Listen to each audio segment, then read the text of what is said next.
Let me begin with a word of thanks to you all for the very warm welcome which you have extended to me ever since I landed here last evening from my aeroplane.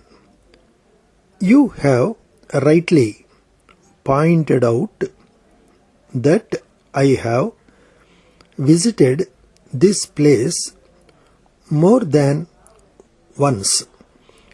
I can tell you that I feel a sense of joy and happiness whenever I happen to come towards the south, and particularly to this fine place in the country. We have a large country spread over nearly 2,000 miles from north to south, and more or less the same from east to west, and within the bounds of India we have got every religion that at present exists in any part of the world. We have quite a number of languages and a rich literature.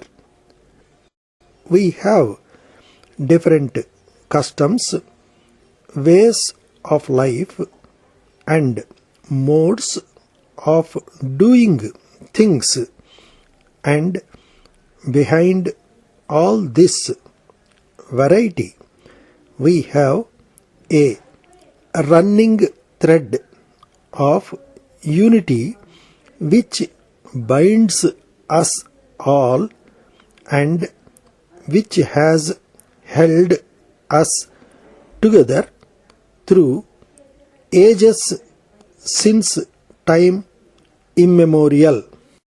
We have many invasions of this country by outsiders, but in spite of all these changes, the country socially and culturally has remained one and continues to be one.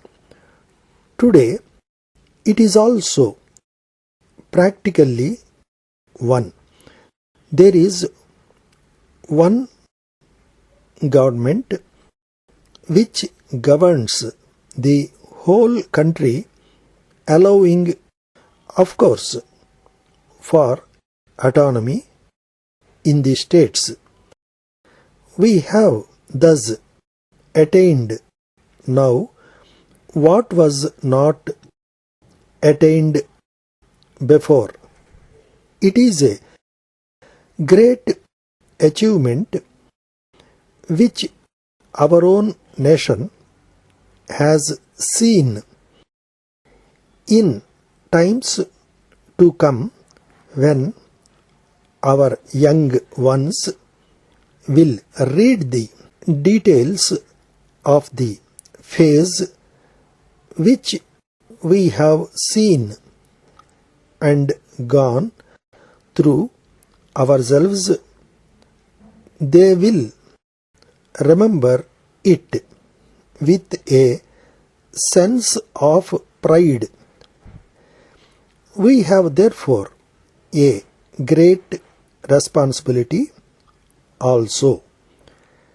We have had very difficult times since we attained independence, but through God's grace we have managed to get through them peacefully. At the time of freedom, the country was passing through most critical days in the wake of partition. Let us hope that these unhappy events are now only a matter of history which will soon be got over. We have managed to unify the country. On the eve of Swaraj, we had, apart from what were known as provinces in British India, a large number of states which were ruled by Indian princes. Many of these states had great problems. I do not know, but those who were not good to us might have thought that with the departure of the British, India would break up to parts and into large number of capitals. Dear friend, I would tell you about the problems you have and how to tackle them. We refuse to see the necessity of being free from problems because what would happen to us without them? We would rather cling to something we know, however painful, than pursue something that may lead who knows where. With the problems, at least we are familiar, but the thought of finding out the source without knowing where it leads creates in us fear and dullness. The mind would be lost without the worry of problems. It feeds on problems whether they are world or kitchen problems, political or personal, religious or economic.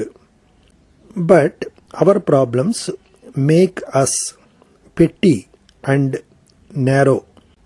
A mind consumed with world problems is as pretty as the mind that worries about the spiritual progress it is making. Problems burden the mind with fear, for problems give strength to the self. Without problems, without achievements or failures, the self does not exist.